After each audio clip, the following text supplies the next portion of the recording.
This is Eric Rutan of Cannibal Corpse. You are listening to the Scars and Guitars podcast with Andrew McKay Smith. G'day everybody, I hope you are well wherever you might be listening from. I really appreciate that you've tuned in because I've got a chat with a fella who hails from Perth in Western Australia, Lynton Cessford. He is an outstanding guitarist and his band is called Iniquitous Monolith. Now, the catalyst for our introduction is due to a new album from the group. It is titled Monstrous Degradation. It will see the light of day via Amputated Vein Records on August 9. Now, before we get to the chat, I've got a tune to share with you. I've selected Skin Stripper, and once it's done, we'll dive into the discussion. Let's go.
What's the day held for you up to this point?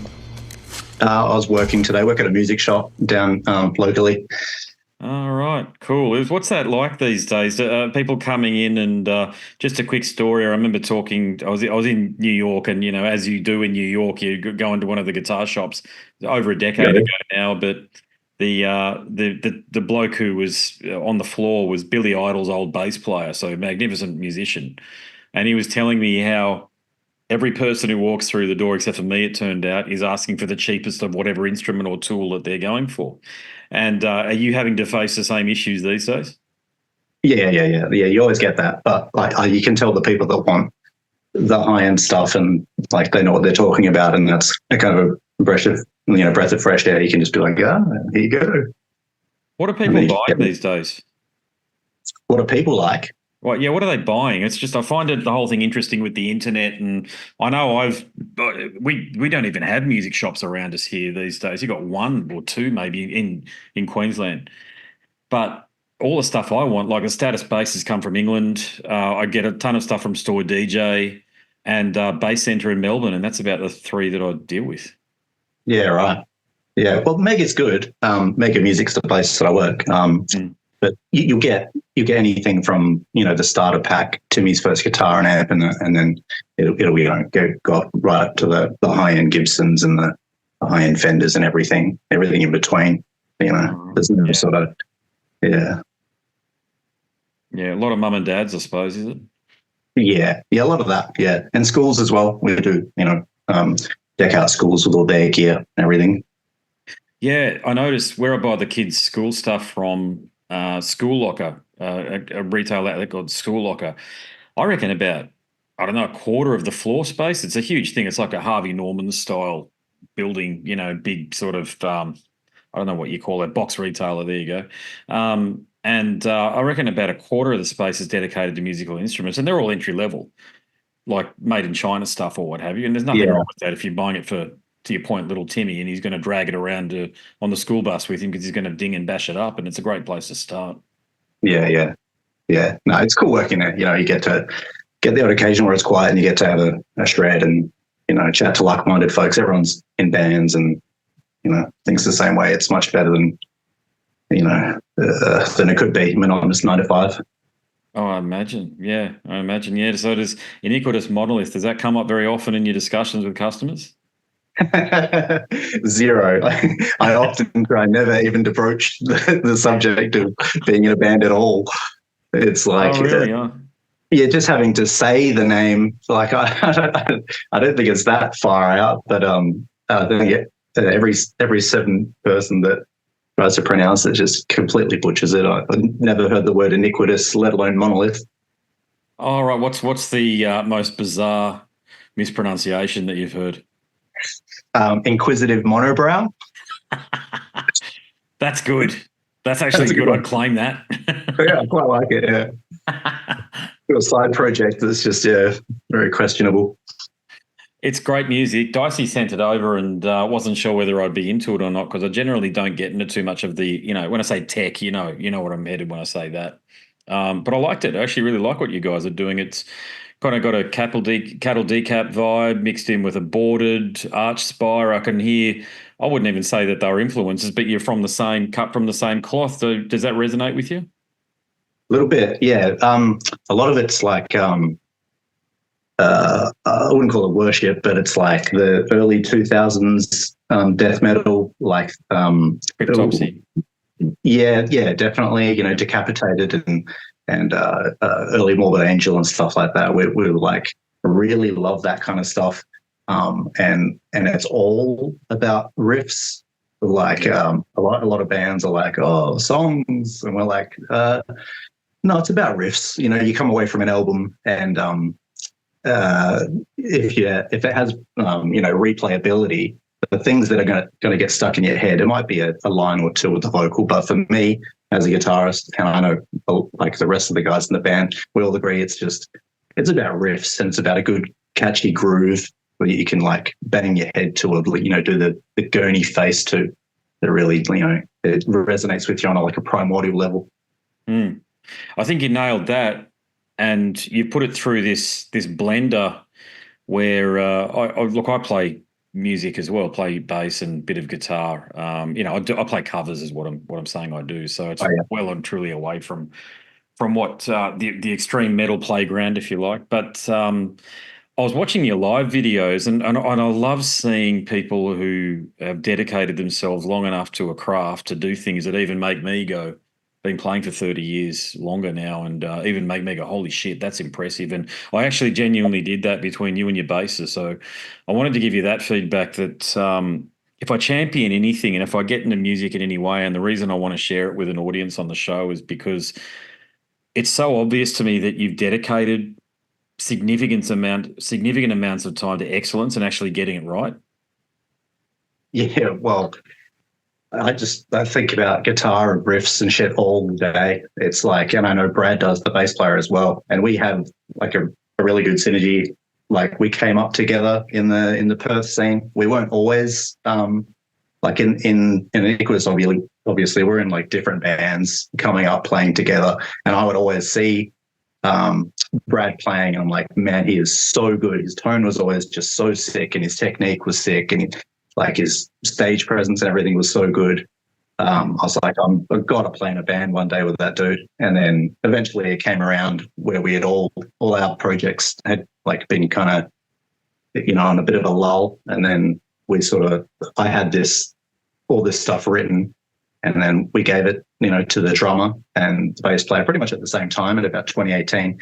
And then like we all really just clicked on that sort of level, like being good friends as well helped a lot. And, we just went from there. It was like, and then getting to actually play with him was just like, it was awesome, really humbling, because he was like, he would blow me away with his stuff, and then, we just trade off, and then the riffs just kind of pour out when you're inspired like that. When you're writing riffs, because the end result, they're very fast. But to your point, I can hear the groove, and I can hear that they're actual riffs. You're not just doing scales effectively. That scale-based shit that's out. There's a lot of that stuff out there. These days, it's either the guys can barely play their instruments, and they call it sludge metal, or they're playing scales. They're a bit too fancy pants, and they're playing scales, but they forget melody. And you guys have got melody buried in there, and that's another quiver to your bow as well. So when you're actually writing the riff, what do you have in mind first? Or it's probably easier if I just say, tell me about when you come up with a riff, what happens next? Often I'll get like an idea like fully formed. It'll have drums, bass, and a couple of guitars going on. Maybe the guitars are doing, something counterpointing, but it'll literally just come. I don't know, like as if there is a muse or something that's a real thing and you can tap into. But a lot of the stuff you can sit there with your guitar and intend to write something and have your dial up and the red dot clicking, and it won't quite come out. I like to play and I practice every day, but the writing really comes when I'm not really with the guitar at all. And speed, that's like I was going to mention, like, I love the fact that you have Rutan open up the show with that little thing. He was the first dude that, like, I think it was in 2003, I caught him at a show in Perth. Had Eternal played here.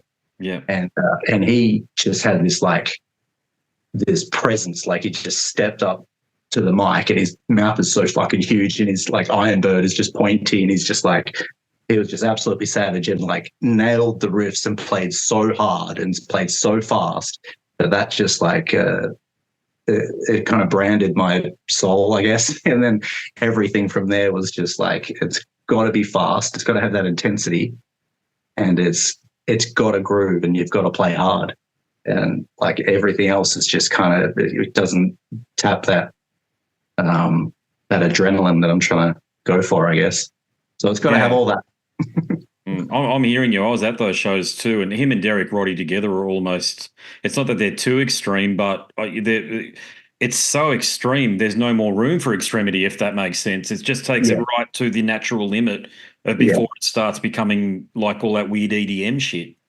Yeah, yeah, totally. Yeah, like that splitter core and all that kind of stuff. Yeah, It's yeah, you know the stuff I'm talking about, the stuff that Mitch yeah, Harris from Napalm Death is doing, and yeah, there's a yeah, I remembered that show, and it's one of the only shows. I don't mind admitting this that I had to leave because I just found it a bit too much. And I look, oh wow, Eric, yeah, I like Eric. Jesus, clearly, it's not about that, but I'm more his Morbid Angel, side of things. I yeah, love, yeah, just absolutely love what he did with Morbid Angel, and still believe he's the guy that can rescue Trey from wherever he's at the moment, the poor bastard. But yeah. hopefully he gets it together. But yeah, I did notice some similarity between the Hate Eternal debut and what you're doing on here. So I'm glad you bring up Eric as well. But I really want to point out for the listener that I do believe that you got your own sound. It's not derivative. It is something that when you listen to it for long enough, and this is the key point for me because I get sent so much music, is that if I can keep listening to it it's about 5 minutes, 5 to 10 minutes. If I can keep listening to it, cycle through the videos and keep going and basically not get distracted and go on Twitter and Facebook and all the bullshit. You know how it is. We all multitask incidentally these days. But I found that I really, one thing that I'll point out for everybody is that you do a guitar playthrough video. And they are very important because you're demonstrating your technique and actually showing that it's happening, that it isn't something that you've just pieced together in a digital audio workstation, that this stuff does require dedication, like I've already mentioned. And again, the reason I say that's important is because there's so much going on in the world at the moment that can distract you.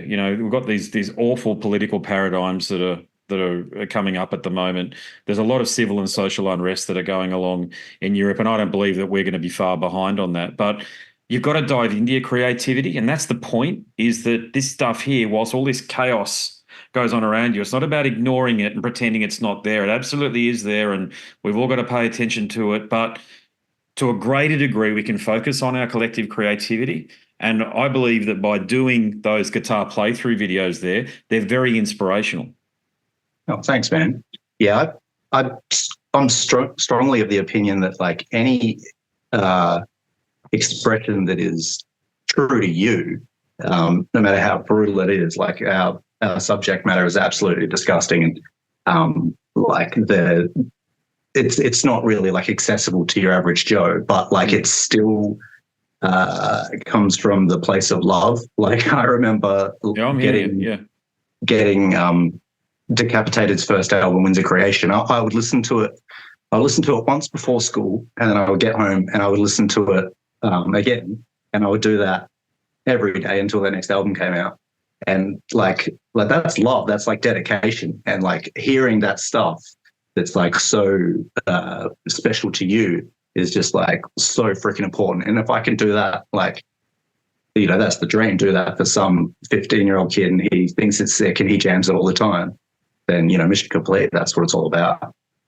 Yeah, when I was doing a lot of writing for Metal Obsession and Hot Metal, I'd write a lot about what you're just talking about there.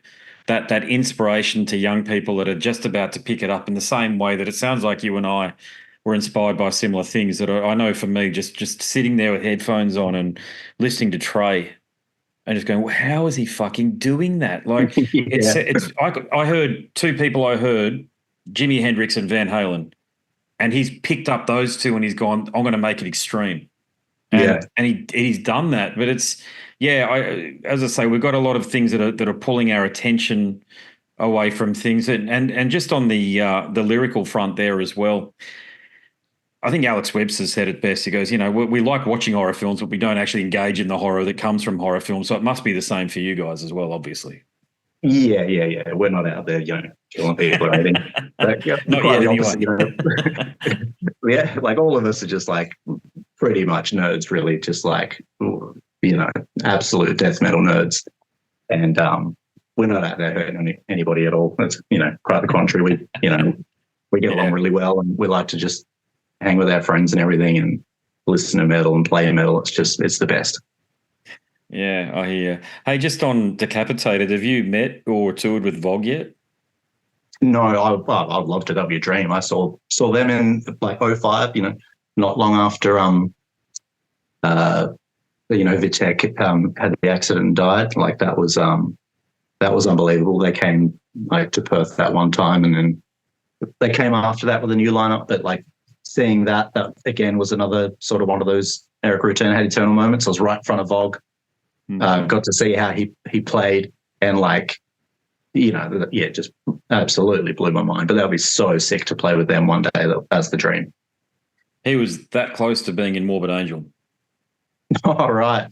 He was that close. Wow. They brought in the Tor, or, you know, the Merksgog guitarist. I can't remember his real name, but yeah, Tor, I think it was Thor, I think he goes by. But yeah, I think it was at that moment there as well. And it was I think it was between him and Bill Hudson there for a bit. Bill Hudson was actually almost in Morbid Angel too. So, yeah, all the things you find out when I have these conversations, it's a good place to be. But what did you think of Vogue's addition to Machine Head?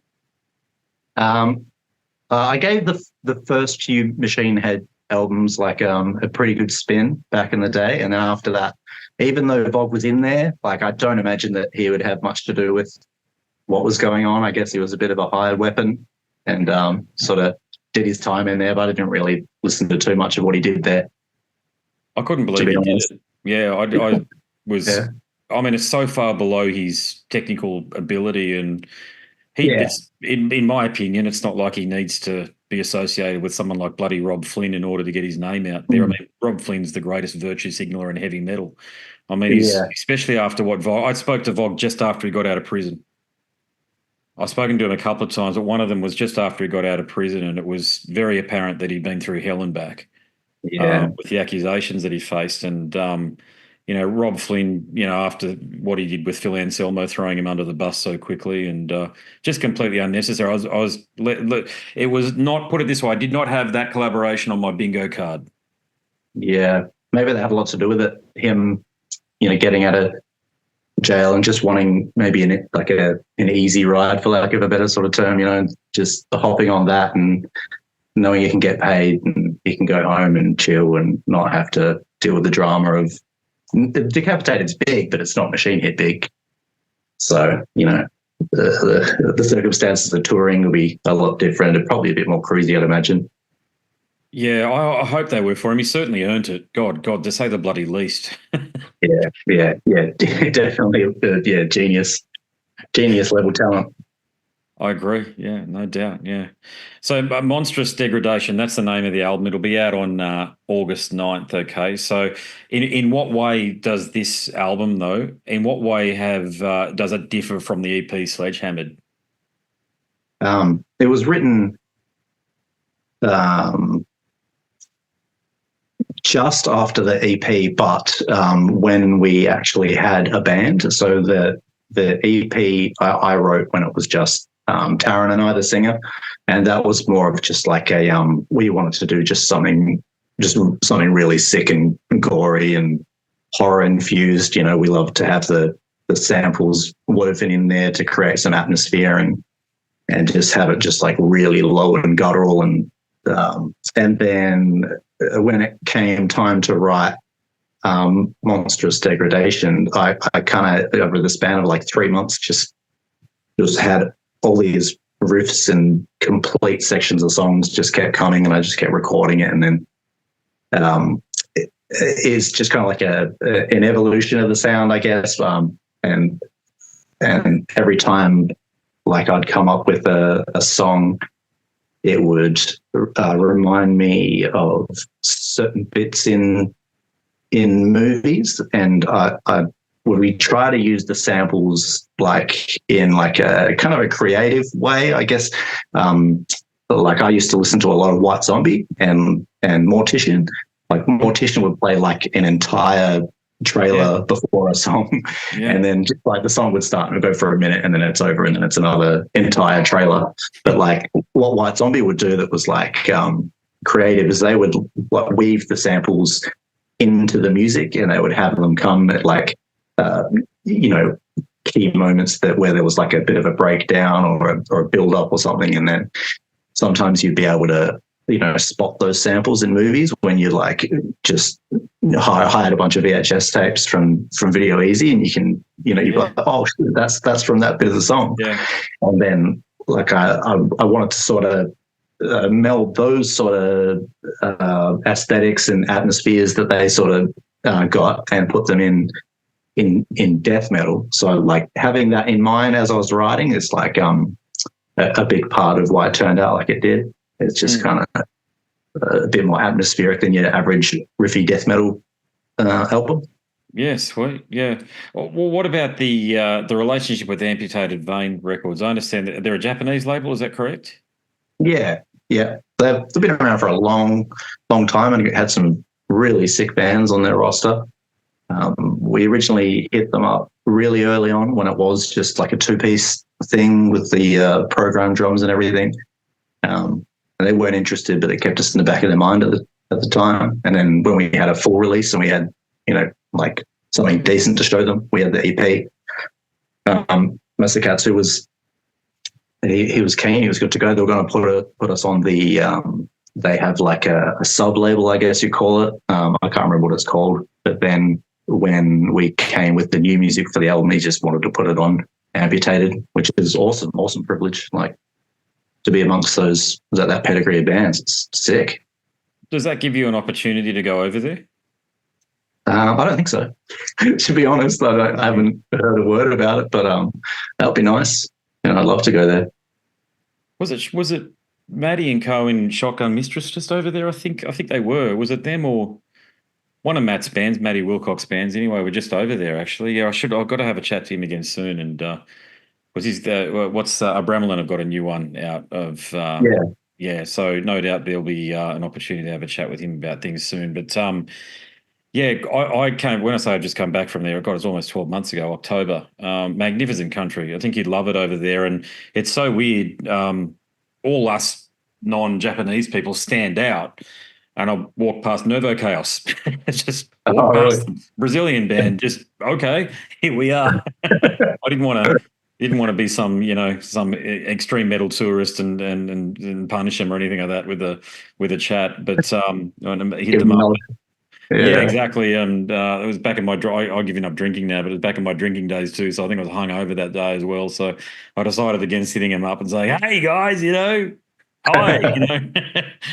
But yeah, if you get an opportunity, like that'd be killer. But in terms of performing, I know you've performed in Melbourne, obviously, but do you get an opportunity to do other shows in say Sydney or up here in Brisbane?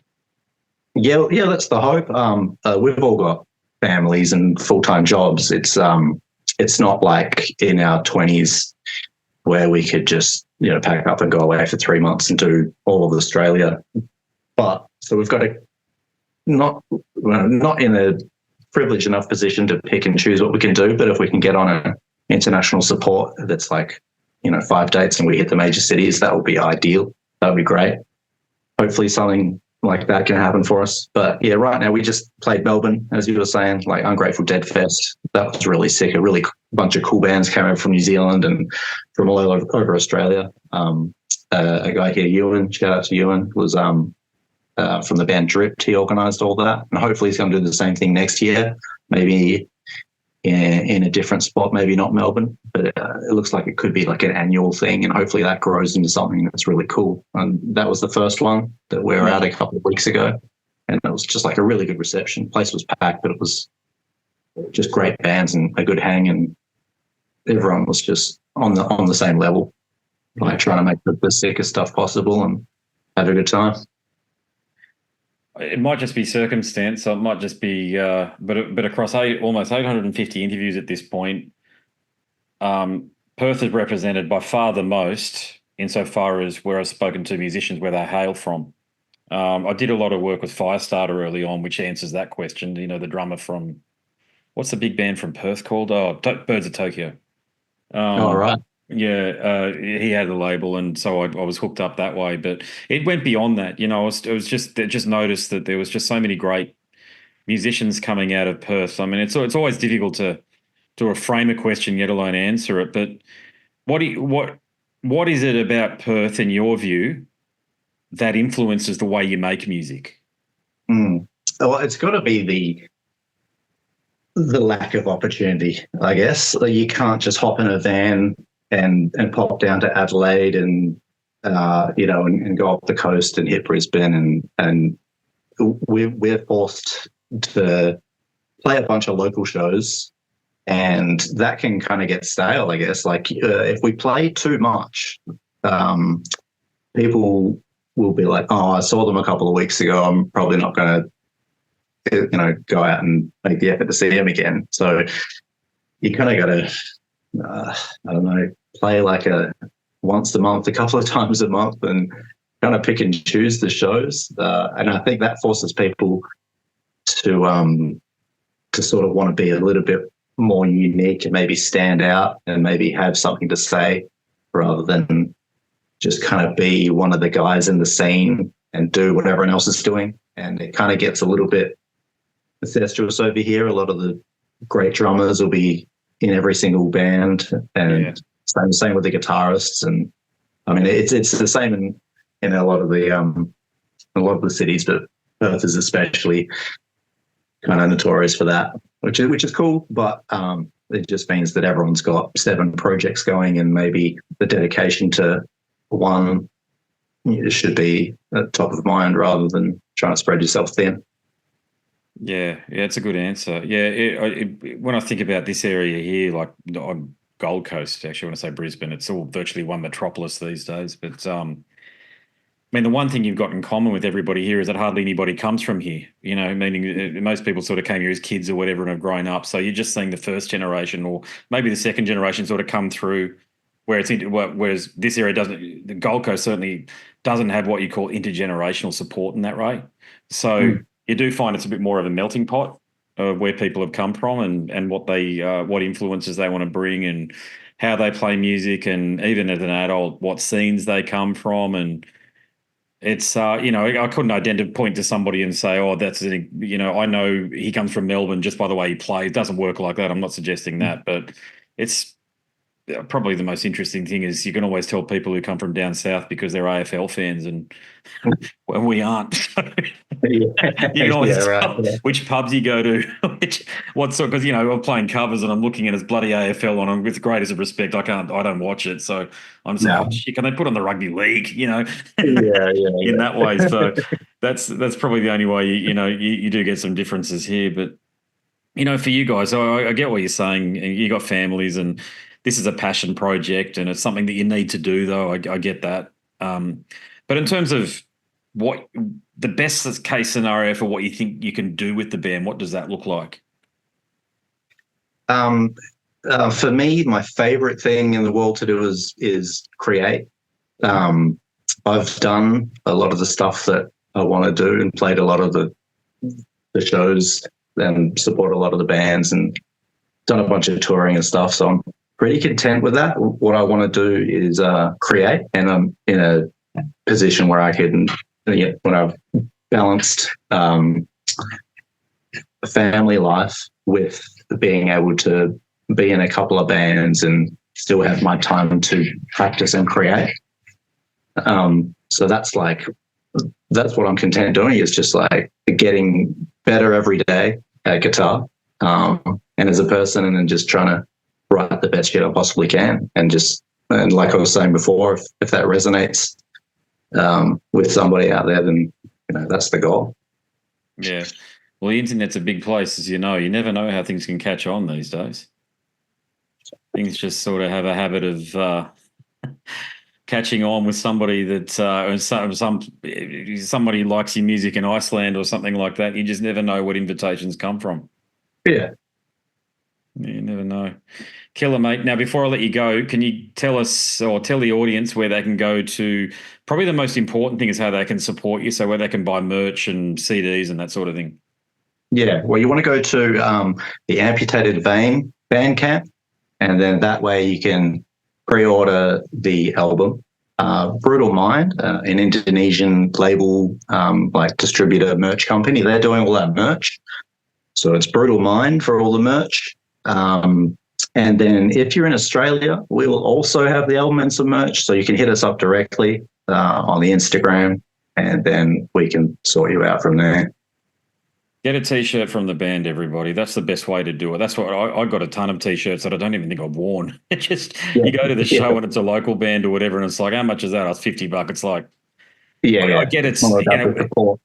Well, it's a form of when I say altruistic, of course it is, but it's a form of donation in that regard because, I mean, the tickets aren't $15 or whatever. I mean, you might as well. I mean, you've got to pay something, right, in order to pay the basic cost, but it doesn't contribute much at the end of it. God knows I've done enough gigs, where we set up those things when I was playing in originals bands to understand that. But these days, there's, my view on it is we all need to wear t-shirts, and sometimes it gets a bit colder, so you want a long sleeve t-shirt. It doesn't get too cold around here, but that's why I've got so many long sleeve t-shirts. So I was going to gigs and buying all of these disgusting t-shirts, you could barely make out when I say disgusting, nothing, too graphic, but the band name you could barely read in it. And my daughter has been wearing them to school and stuff. So nobody's any the wiser. I mean, they just look like they're a print because you go to some of the box retailers at Harbour Town or whatever, or just on the Gold Coast here, and a lot of the fashion brands, they're appropriating our genre. Have you seen that?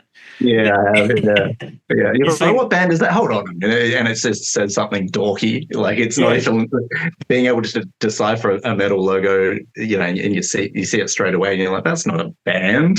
What the hell? I know. It was so I had a good chat years ago. I had a good chat to Abaddon about what happened with the Beyonce t-shirt because he owns the trademark to the original Venom logo. Yeah. And somebody had ripped that off and put Beyonce. Have you seen that one? Yeah. And I was talking. Sorry, yeah. I was just saying, I was talking to him about it. I said, you better do something about that because they're selling by the truckload. They're probably not around anymore, but at that time they were a hot number.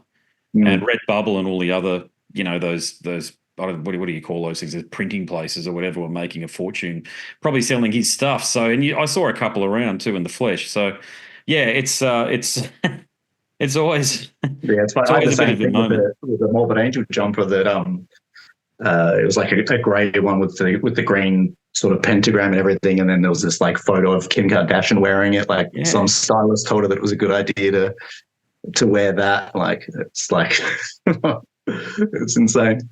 Of all people, I was talking to Trey's mother, Janelle. Trey, I saw that. Yeah, and I might have mentioned it off. There was a lot of the conversation didn't make the episode, but it was about that time when that T-shirt emerged. But there was a couple of instances where Morbid Angel merch appeared on more Kardashians. There wasn't just Slayer merch; it was Morbid Angel merch. And I'm like, there's something to this because Kanye's wearing Cradle of Filth and Megadeth T-shirts. They're coming out with Morbid Angel, and famously, there's a Slayer association there as well. So I don't know. These people, they must actually be listening to it at some level to be have that level of awareness because all of those bands are quality bands. They're not the shit ones. Yeah. No, that's a good call. Someone out there in some stylist camp is listening to this stuff and then seeing the aesthetic and being like, this is going to be cool, or they're going to make it cool. Yeah, it was just, a very odd blip on the radar, isn't it, when you see extreme stuff on hip hop or normie culture because it just doesn't cross over from a mainstream. The media completely ignore that this exists. This art, this musical artifact is just a non-entity, complete non-entity. You'd struggle to get someone from Channel 9 to, for example, an editor there to say name even one extreme metal band. It'd be Iron Maiden. I know they're not an extreme metal band, by the way. I'm just saying that for them, it's the Devils and stuff. It's like, okay, they've got no ideas. So, that's the feeling. I just wonder if there's ever going to get to a time, and maybe it should. Maybe we should be careful what we wish for, because I'm not saying I do, but whether extreme music will become mainstream in that way, and what we look at as subversive is just so passé that. I mean, death metal these days, I was on 70,000 Tons of Metal and, caught up with Lee Harrison and some other really cool people and stuff. And like, we're all dads. We've all got priorities like you're talking about. I mean, that's the thing about this music these days.